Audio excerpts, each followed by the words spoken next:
Le mystère de un dans le mariage, Genèse chapitre 2, 24, c'est pourquoi l'homme quittera son père et sa mère, s'attachera à sa femme et les deux deviendront une seule chair.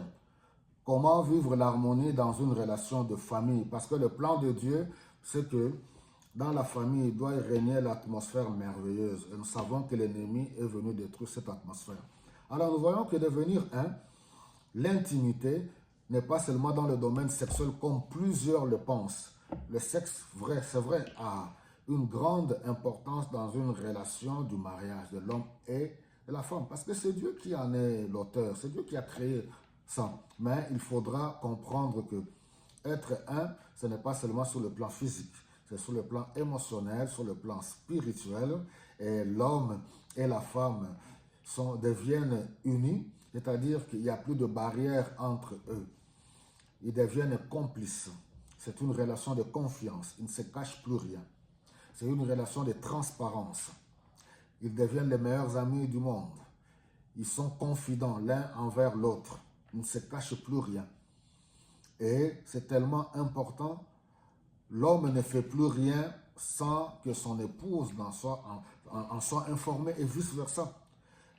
Vous trouverez dans certaines communautés, là je parle de certaines communautés, vous trouverez les femmes dire que son argent à elle, c'est pour elle et sa famille, c'est-à-dire ses parents et ses frères et sœurs. Vous trouverez certains hommes aussi, selon leur mentalité ou leur culture ou leur tradition, dire que son argent à elle, c'est pour ses frères et sœurs. Non. Moi, je pense que le mystère de un doit nous amener à comprendre qu'on devient unis en toutes choses.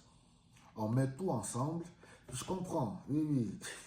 La société moderne a apporté beaucoup de choses suite aux réalités. Ce sont les conséquences. C'est pour ça que je parle ici de la famille selon la vision de Dieu, le mariage selon la vision de Dieu, et non pas selon la société moderne. Ça, c'est autre chose. Vous trouverez la femme qui construit en Afrique sans que son mari n'en soit informé. Elle construit sa maison à elle, pour sa famille. Et l'homme aussi fait la même chose. Et c'est pas ça que Dieu nous demande dans Genèse chapitre 2, le verset 24. L'homme quitte sa famille pour former une nouvelle cellule familiale avec sa femme. On a vu la fois passée, ils deviennent partenaires. Ils sont un. Ils mettent tout ensemble. C'est une relation de confiance. Il n'y a pas de suspicion. On ne va pas commencer à penser des choses bizarres sur l'autre.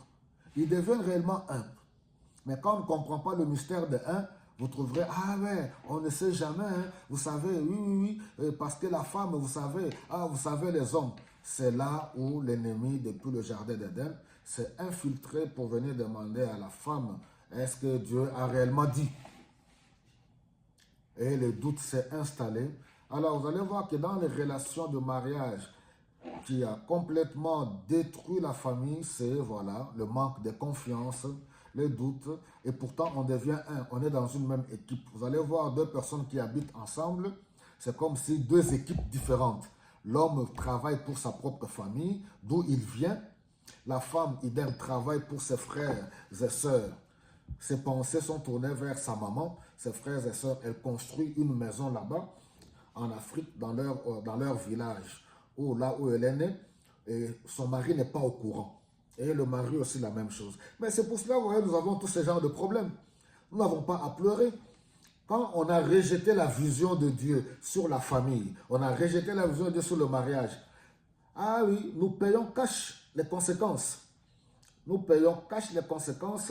Voilà, il y a toutes sortes de mensonges, voilà, de détournements, oui, de tricheries, infidélité, voilà, fausseté, voilà, de choses bizarres. Que le Saint-Esprit nous aide, que Dieu nous aide à revenir sur le droit chemin. Que le Seigneur vous bénisse abondamment.